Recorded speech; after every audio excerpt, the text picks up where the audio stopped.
Hello, good morning sa inyong lahat. Napakagandang umaga po sa inyong lahat sa Pilipinas, sa Bicol, maging Maynila. So ngayon nandito po tayo sa chapter 17 ng mga gawa. So sige na po, kunin na po natin lahat ang kanya-kanyang Bible upang makita po natin ang ating ang mensahe po sa atin ng Diyos sa umagang ito. So kung ready na po ang lahat, sa Thessalonica, ito po yung babasahin natin sa chapter 17. So bago po ang lahat, tayo po ay manalangin muli at idulog natin sa Diyos ang ating pag-aaral sa oras na ito at hingin po natin ang guidance at pagtuturo po ng Holy Spirit upang maintindihan natin ang mensaheng ito ngayon. Okay po, let's pray. Hallelujah. Yes, dakilang Diyos, makapangyarihan sa lahat, aming Ama sa langit na nakamasid sa amin sa oras na to.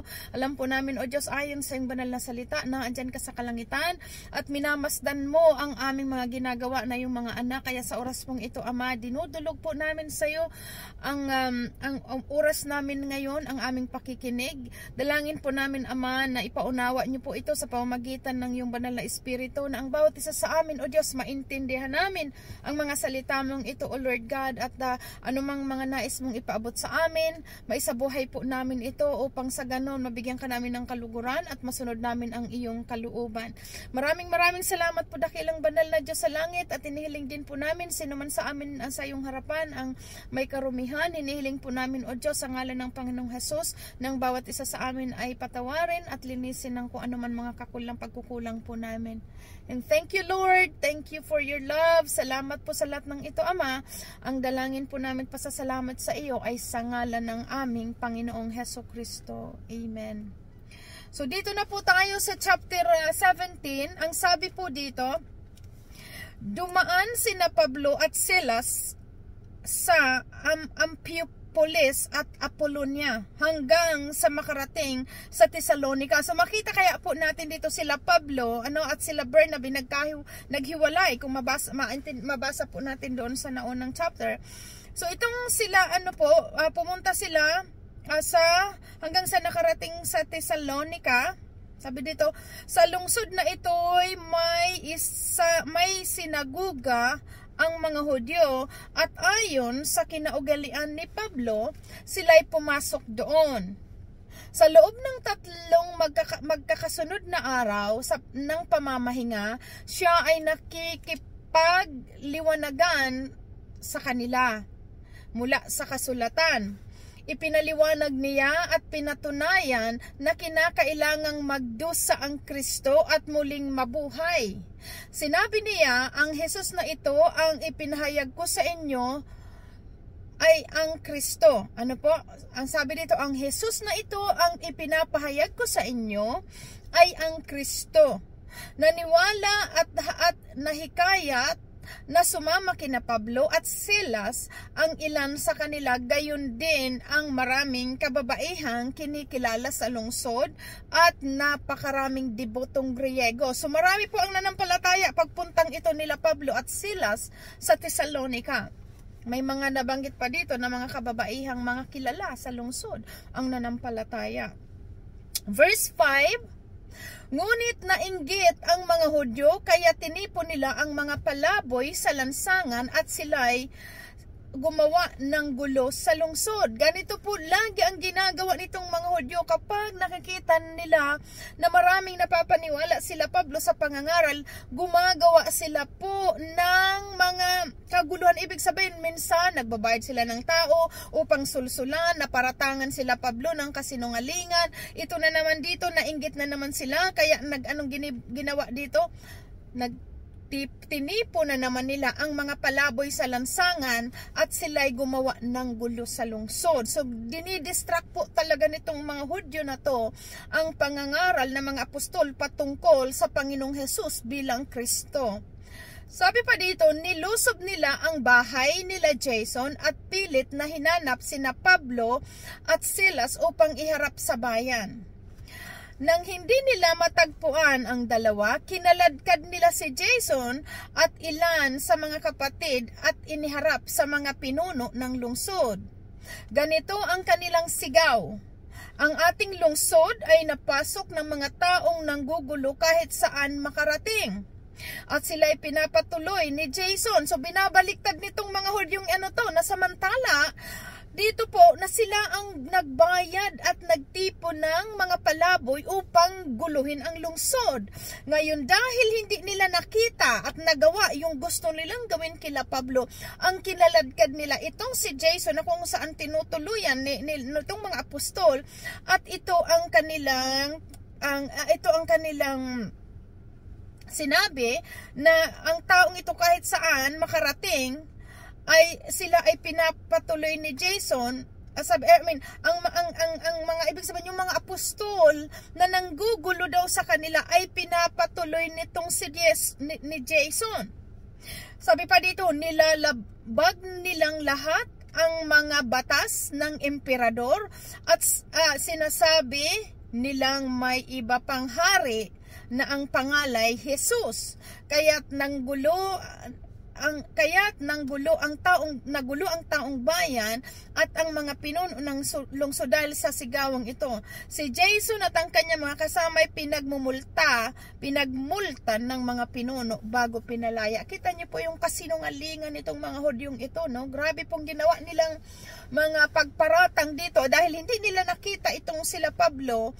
Ang tinuunan nila ng binalingan nila itong nagpatuloy sa kanila, ito nga po si Jason, at ito pa pinagmulta itong si Jason ng mga pinuno ng bayan bago pinalaya. So ganun po, kita niyo po ang mga kasamaan talagang mga pagsalungat nitong mga Hudyong ito sa salita ng aral ng Panginoong Hesus.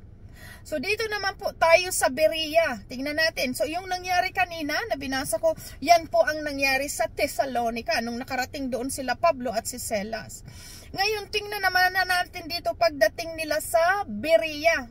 Nakita natin kung anong mga kaganapan ng mga apostol habang sila po ay humahayo, So dito sa Berea, sabi dito sa verse 10, nang gabi ring iyon ay pinapunta ng mga kapatid sina Pablo at Silas sa Berea. Pagdating doon, sila'y pumasok sa sinaguga ng mga Hudyo. Mas bukas ang isipan ng mga Hudyong taga roon kaysa sa mga Hudyong taga Thessalonica. So ibig sabihin, kumbaga naandoon yung bukas ng pagtanggap ng salita ng Diyos. May pananabik silang nakinig sa mga paliwanag ni Pablo at sinaliksik nila araw-araw ang kasulatan upang tingnan kung totoo nga ang sinasabi niya. Kita mo po, nag-desire itong mga taga-Berea na suriin talaga ang salita ng Diyos, ang binasa nila kung totoo talaga ang sinasabi nitong sila Pablo. Tingnan po natin may nananabik silang nakinig sa mga paliwanag ni Pablo at sinaliksik nila araw-araw ang kasulatan. So yung pinapangaral, itong word of God na to po, katulad ng ginagawa natin, inaaraw-araw nating binabasa ang Word of God at doon natin napapatunayan na totoo ang kanyang mga salita. So tingnan po natin itong taga-Berea. Sa verse 12, sumampalataya ang maraming Hudyo roon, gayon din ang mga Griego, pawang mga lalaki at mga babaeng kilala sa lipunan. So ito yung mga sumaliksik. Okay, kita niyo po, ito ang sinasabi ko po sa ating lahat. Basahin natin lagi ang salita ng Diyos. Dahil dito po nagpapakilala sa atin ang Diyos kung sino siya at dito natin nararanasan ang kapangyarihan. Paano natin makikilala ang Diyos ng lubos kung hindi natin binabasa ang kanyang mga salita? Amen? So ito ang nangyari sa mga taga-Berea. Sinaliksik nila yung kasulatan at doon nagsimula ang kanilang pananampalataya, which is ito ang sinasabi ng salita ng Diyos. Malinaw na ang pananampalataya ay nagmumula sa pakikinig ng salita ng Diyos. So, ibig sabihin, habang binabasa natin itong Word of God na to, nakikinig tayo sa instruction ng Diyos. At habang nakikinig tayo ng instruction ng Diyos, kinakasihan ng Espiritu Santo po ang ating kaisipan kaisipan. Dahil itong malinaw po kasi ang salita ng Diyos ay kinasiyan ito ng Espiritu ng Diyos. Kaya habang binabasa natin ito, nagkakaroon itong kapangyarihan sa ating buhay. May power ang Word of God. Kaya ganun na lamang sinasabi ko sa inyong lahat, sa ating lahat, chapter by chapter, dahil basahin ito, dahil anong sabi ng Diyos? Masusumpungan siya kung sino man ang taong buong puso, no? Buong pusong naghahanap sa Kanya, siya po ay masusumpungan. Kaya dito nakikita natin, although ang Diyos hindi nagtatangi, pero nabiblas ng Diyos yung taong patuloy sumasaliksik ng Kanyang salita. Dahil habang sinasaliksik ng taong ito ang Kanyang salita, nagbibuild up yung Kanyang pananalig, at habang nabibuild up ang Kanyang pananalig, lubos siyang nagtitiwala sa Diyos. Kaya habang lubos siyang nagtitiwala sa Diyos, dumadalangin siya sa Diyos na walang pagdududa at walang pag-aalinlangan. Kaya yung kanyang panalangin ay pinapakinggan at doon nangyay kakaroon ng kapangyarihan. Pero kung ang tao hindi talaga nagbabasa, talaga pong mahina, dahil ang sinasabi dito ng Word of God, ito po ang susi ng lahat. Itong Biblia. At mismong dito, sinabi mismo dito, no, sa kanilang pagsasaliksik, ibig sabihin, naghanap sila sa Diyos. Gusto nilang malaman kung katotohanan talaga ang sinasabi nila Pablo, at sa pamamagitan noon, doon sila po nanampalataya. Kaya kayo po ini-encourage ko, yung mga medyo tinatamad-tamad pa magbasa ng Bible, at minsan hindi binibigyan ng pansin ang Bible, lubusin nyo na po, nagsisimba na rin lang kayo. Naniniwala na rin lang kayong may Diyos. Lubusin na po ninyong pakinggan ang instruksyon ng Diyos sa atin araw-araw. At doon ninyo mararanasan ang totoong kapangyarihan ng salitang ito. Dahil ang nakakaranas lamang po nito ang may pananampalataya. At ulitin kong muli, ang pananampalataya ay nagmumula sa pakikinig at pakikinig ng salita ng Diyos. Ibig sabihin, ang pagbabasa po, it's a form na nakikinig ka ng instruksyon ng Diyos sa iyo araw-araw. Amen? So verse 11, subalit nang mabalitaan ng mga Hudyo, ayan na naman po, nabalitaan na naman ng mga Hudyo, sa Tesalonica na ipinapangaral din ni Pablo sa Berea ang salita ng Diyos, sila'y nagpunta roon at sinulsulan. Ayan na nanulsul na nan. Sinulsulan ang taong bayan upang gumawa ng gulo. Talagang makita mong paggamit po sa kanila ng kaaway. Dahil ang puso nila hindi tuwid. Napapasukan sila ng masamang espiritu at ang ginagawa nila laging salungat sa salita ng Diyos. So ginawa nitong mga Tesalonica, nabalitaan ng mga taga-Berea ay may mga nananampalataya. Pumunta na naman sila doon at ang ginawa na naman ito, ginawa na naman nila, sinulsula naman ng mga taong bayan upang gumawa ng gulo. Verse 14, kaya't si Pablo'y dali-daling pinaalis ng mga kapatid at pinapunta sa tabing dagat, ngunit naiwan sina Silas, Timothy at Timoteo. Ang mga naghatid kay Pablo ay sumama sa kanya hanggang sa Atenas. Pagkatapos nagbalik sila sa Berea, taglay ang bilin ni Pablo kina Silas at Timoteo na sumunod sa kanya sa lalong madaling panahon. So nauna si Pablo doon sa Atenas at binilinan na sumunod doon sila sila Timoteo at si Silas. So ngayon, nauna si Pablo sa Atenas. Tingnan na naman po natin pagdating ni Pablo sa Atenas. Verse 16. Habang sina Silas at Timoteo ay hinihintay ni Pablo sa Atenas, napansin niyang puno ng mga Diyos-Diyusan ang lungsod, kaya't nabagabag ang kanyang espiritu. Kaya't nakipagliwanagan siya sa loob ng mga sinagoga roon sa mga Hudyo at sa mga Hentil na sumasamba sa Diyos. At sino mang makatagpo niya sa liwasang bayan araw-araw. So ibig sabihin talagang walang patid, talagang kumbaga one on one ni Pablo po itong mga taga doon. Verse 16, actually, verse 18, sabi dito, nakipagtalo rin siya sa ilang mga pilosopong Griego na ang mga Epikuryo at Stoiko. Ano ba ang sinasabi ng ilan? Sabi naman ng iba, sabi dito, ano ba ang sinasabi sa atin ng nagmamarunong na iyan? Sabi ng ilan, sabi naman ng iba, nangangaral yata tungkol sa ibang mga Diyos. Sinabi nila iyon dahil nangangaral si Pablo tungkol kay Jesus na sa muling pagkabuhay. Siya'y isinama nila at iniharap sa kapulungan ng Areopago at tinanong, maaari bang malaman namin kung ano yung bagong aral na itinuturo mo? Bago sa aming pandinig ang sinasabi mo, kaya't nais naming malaman ang kahulugan nito. Sapagkat walang ginagawa ang mga taga-Atenas at mga dayuhan na nanirahan doon kundi ang mag-usap-usap at makinig tungkol sa mga bagong turo. Lagi sila pong uhaw sa mga bago. Inaabangan nila yung mga bagong balita or bagong na mga bagong turo. Okay. Dito sa verse 22, tumayo si Pablo sa harap ng kapulungan ng Areopago at nagsalita. Mga Atenas, napapansin kong kayo'y lubos na napakarelihiyoso at sa maraming bagay.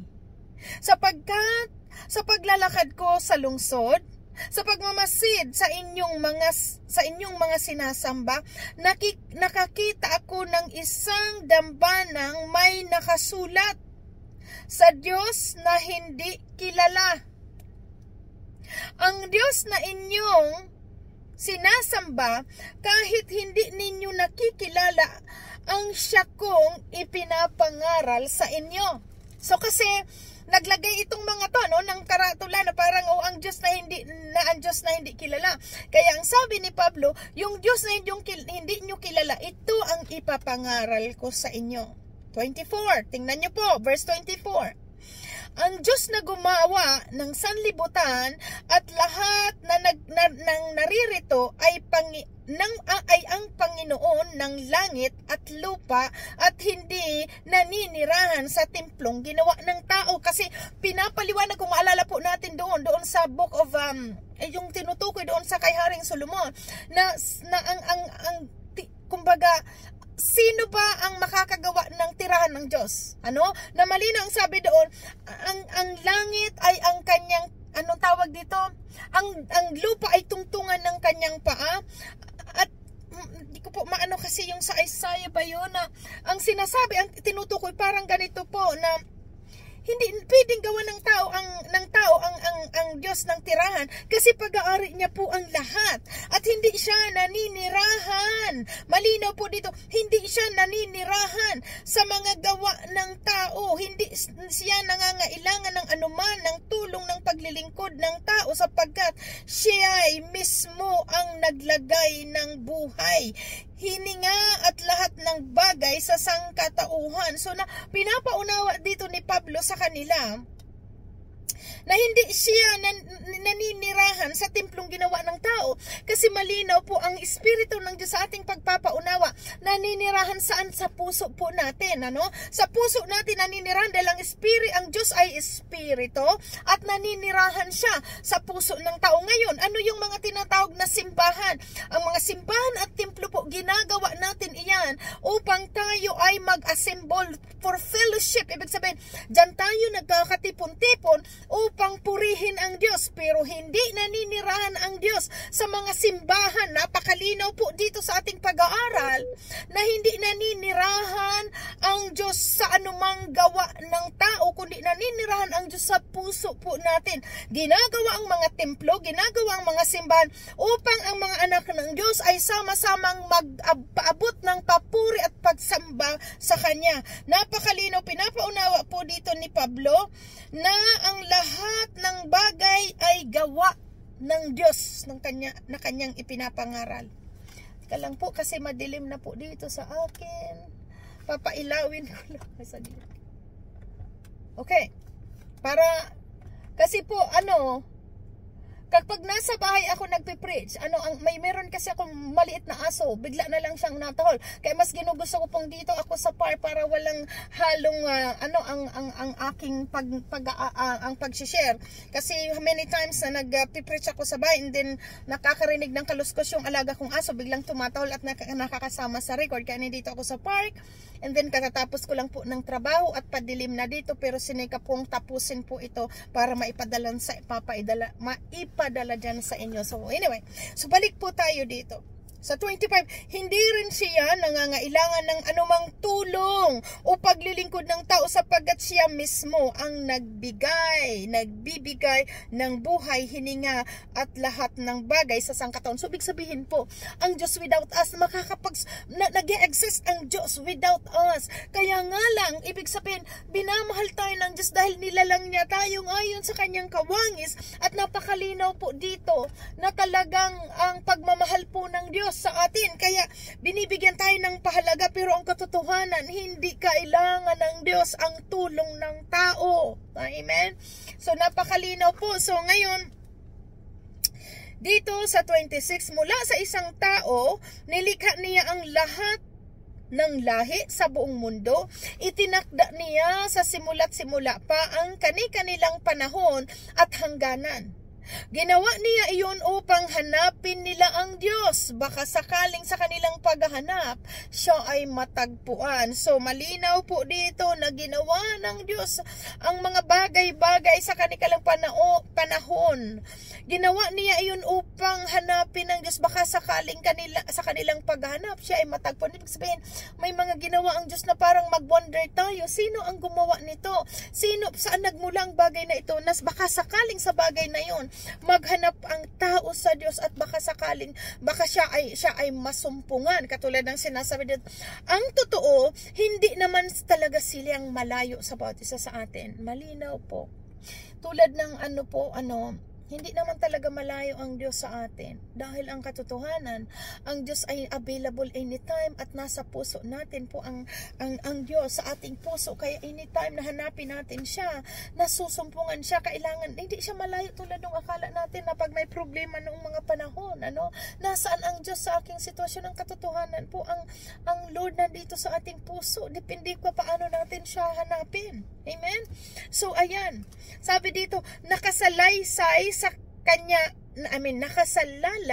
sa kanya ang ating buhay, pagkilos at pagkatao. Kasi ipinaunawa po dito, kung makikita po natin, siya ang naglalang, sabi dito, ng lahat ng bagay, yung mga lahat ng nakikita natin at hindi nakikita, siya po ang naglalang, at ang ating buhay nakasalalay sa kanya. Alalahanin po natin, mula sa creation kay Adam and Eve, ang pasimula kay Adan, na siya sinimula, ginawa ng Diyos mula sa alikabok, So, doon natin makikita na talagang, kita nyo po, hindi kailangan ng Diyos ang sino man sa atin kung tutuusin, pero kaya nga lang dahil mahal na mahal tayo ng Diyos, dahil nilalang niya tayong kawangis niya, kaya naandun ang pagpapahalaga ng Diyos at yung mga pangako ng Diyos kanya pong tinutupad.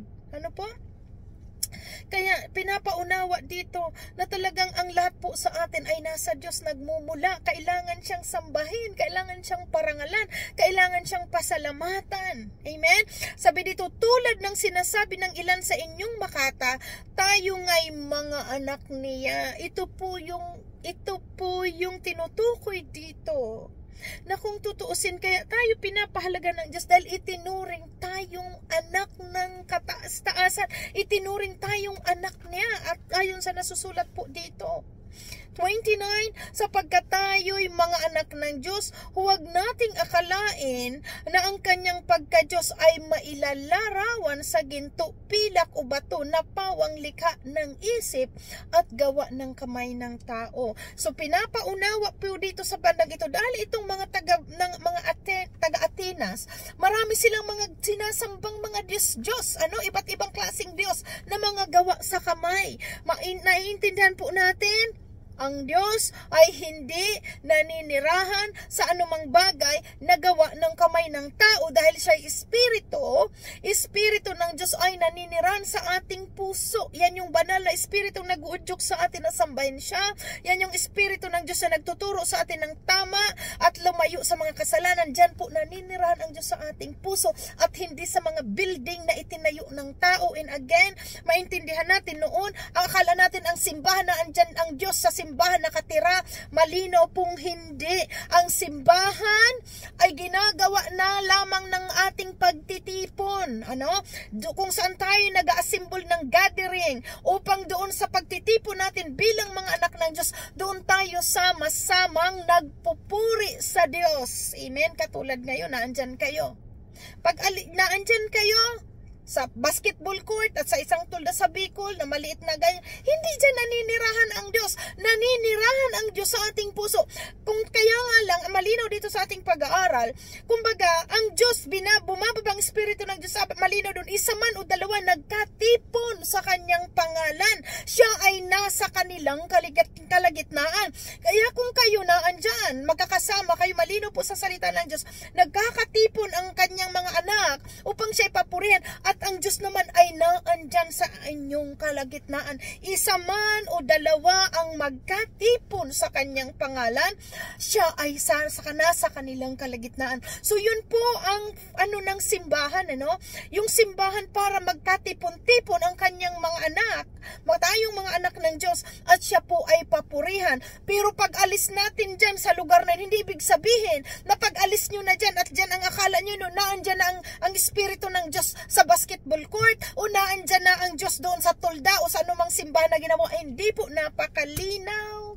Naninirahan ang Espiritu ng Diyos sa ating mga puso. Kasama-sama natin siya at siya ang nagpapaalala sa atin lagi. Nagbibigay advice. Ang banal na Espiritu nagpapaalala ng mga dapat nating gawin. Amen?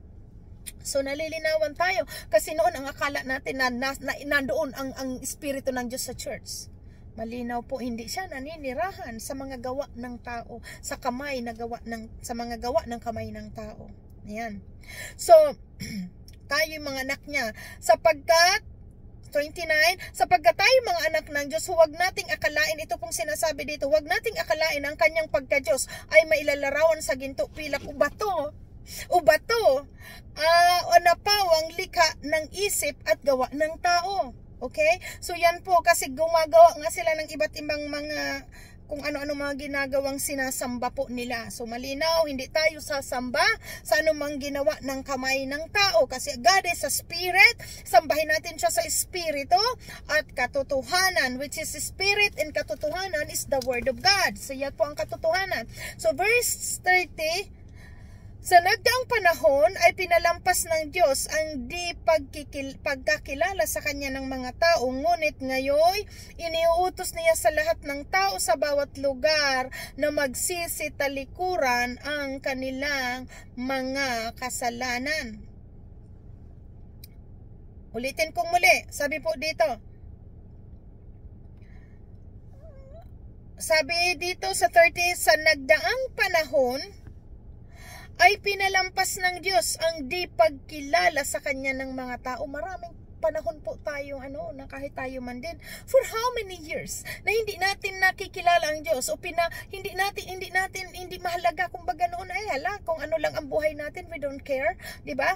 Pero ito, makita po natin, sabi dito, sa mga nagdaang panahon ay pinalampas ng Diyos ang di pagkilala sa Kanya ng mga tao, ngunit ngayon, iniuutos niya sa lahat ng tao sa bawat lugar na magsisitalikuran ang kanilang masamang pamumuhay.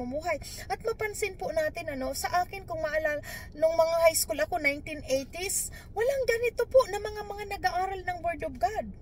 Dito, hindi ngayon. Kumbaga, kalat ang Word of God sa television, sa social media, sa kalsada, sa bus, kahit saan po, kalat ang Word of God. Bakit? Kasi ito po yung tinutukoy, na sa mga huling araw, ay kanyang, kumbaga, sa mga huling araw ay ibubuhos niya ang kanyang espiritu. At itong salita ng Diyos, anong sabi doon sa Mateo? Yung yung sabi doon sa Matthew, kapag ang salita ng Diyos ay ito ay naikalat na sa 4 na sulok ng sanlibutan upang marami ang makarinig at makapagsisi sa kanilang mga kasalanan, saka darating ang wakas. So ito po napapansin nyo po yan, ano? Nung mga for how many years? 1970s, 1980s, sino mga pinanganak dito ng 1970s, 1980s, and even before that, walang mga Biblia noon. Hindi ito po lumabas. At dito ngayong mga huling araw, nakita nyo kung paano nagkalat-kalat sa iba't ibang lugar. Ilang mga simbahan, ang mga meron na ngayon at nag-share ng word of God. Kasi ito ang propesiya. Bago bumalik ang Panginoong Jesus, ikakalat ito sa 4 na sulok ng sanlibutan upang lahat ay makarinig patungkol sa kaligtasan. Amen? So ganun po, kaya tayo nagtataka ngayon at itong katulad itong sinasabi, ano? Maraming panahon ang pinalampas na hindi pagkilala sa kanya ng tao. Ngunit ngayon, iniutos niya sa lahat ng tao sa bawat lugar na magsisitalikuran ang kanilang masamang pamumuhay. Kaya no wonder kaliwat kanan po talaga ang mga nangangaral ngayon na dati hindi naman.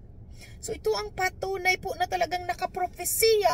Maging itong sabi ko nga po, mga remote area ngayon, naaabot na ng mga missionary. Dati ang Africa, mga bagay na hindi naaabot ng mga transportation, ano? Pero ngayon napapasok na po ng mga missionary dahil ito ang patunay na sa manghuling araw. Ibubuhos ng Diyos ang kanyang espiritu upang ang lahat ay makarinig patungkol sa kaligtasang ito. Ano? Ayan, sa 32, nang marinig nila ang sinabi ni Pablo, ay tika lang, dito muna ako, sa 34, sapagkat itinakda na rin niya sa araw ng paghuhukom sa sanlibutan at ito'y buong katarungan niyang gagawin sa pamamagitan ng isang tao na kanyang hinirang. Pinatunayan niya ito sa lahat ng muli niyang binuhay ang taong iyon. Tinutukoy po dito ang Panginoong Jesus. Dahil ito po sa mga huling araw, malinaw po itong ikakalat ang salita ng Diyos. Kaya tayo, sino mang tumanggap sa Kanya, diba, ay magkaroon ng buhay na walang hanggan. At dito po natutukoy din dito sapagkat itinakda na niya ang araw ng paghuhukom sa sanlibutan. Mga last days, ito po yung last days na bago dumating yung time na yon, ang lahat ng tao ay makakarinig patungkol sa salita ng Diyos. So nasa sa tao po kung tatanggapin siya, hindi. Pero ang point doon, lahat nakarinig ng patungkol sa kaligtasan. It's either to tanggapin nila o hindi. Pero sa taong tumanggap, katulad po sa atin, salamat sa Diyos na binigyan tayo ng karapatan ng Diyos na maging anak, na naintindihan natin ang salitang ito at tayo ngayon ay nagbabasa at nakikinig ng kanyang mga salita. Dahil tulad ng nasasabi sa verse 30, matagal na panahon na pinalampas ng Diyos ang di pagkilala sa kanya ng tao. At isa tayo po doon. Matagal na panahon na hindi natin siya kilala, although alam nating may Diyos, pero hanggang doon lang tayo. Alam nating may Diyos, pero patuloy tayong gumagawa ng pagkakasala at pagsuway. Pero salamat po sa salitang ito na pinapangaral nila Pablo po, na kinasiya ng Espiritu ng Diyos na siyang nagbago sa ating buhay. At tayo ay naabot. At ito po ang pinapaliwanag din dito ni Pablo noong panahon sa Atenas. Sa Atenas. At tayo, salamat sa Diyos, dahil sa salitang ito po, naabot tayo. Amen? Yan. 32, nang marinig nila ang sinabi ni Pablo tungkol sa muling pagkabuhay, tinuya siya ng ilan. At iniwan ni Pablo ang mga tao. Nang marinig nila ang sinabi ni Pablo tungkol sa muling pagkabuhay, tinuya siya ng ilan. Sinabi naman ng iba, nais naming pakinggang muli ang tungkol dito. So may mga nag-disagree, may mga nag-agree. Ganon din po sa ating pangangaral. May tumatanggap ng aral ng Diyos, may hindi. Salamat sa Diyos na andyan kayo, tinanggap niyo po ang salita. Kasi hindi lahat sa pangangaral po namin, may mga nagre-reject ng Word of God. Katulad maging noon unang panahon, may nakikinig, may sumasalungat. Ito katulad ng sabi po dito, no?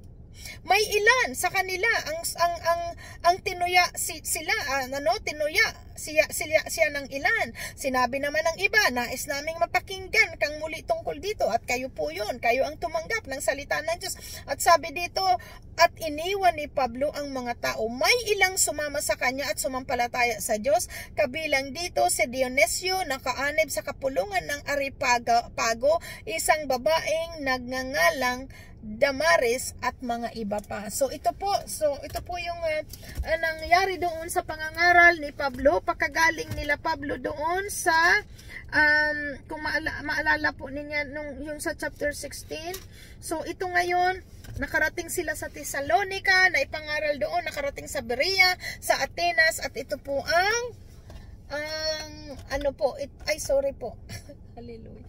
So ito po ang So anyway po, pasensya na po kayo kasi talagang ito sinisikap kong makapagpadala sa inyo ng